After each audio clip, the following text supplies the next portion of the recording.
Sebio, sana pautangin mo muna ako ng 200. Yan may utak mo. Saan may utak ka pa sa akin? 800 eh. Parang may naamoy ako hindi maganda. Pag alis ko, papuntang Saudi.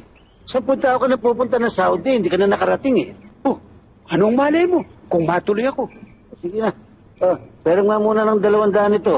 Eh, nasa iyo pinagbenta ng pali. Wala eh. Sige na't makalayas na lang to.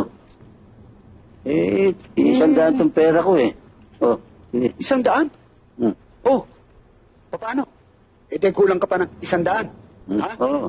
Oh, saka mo na lang ibigay. Teka muna. Para lumalabas ako pa may utang eh.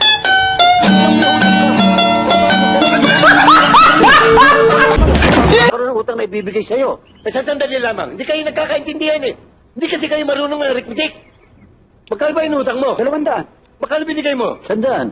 Magkano kulang? 100. O yun. Paano 100 niyang utang? O bayaran mo. O yan. O yung utang mo sa kanya. O yan. Oh, Ayan. O, Mas kayo. paano ngayon? Demanos na.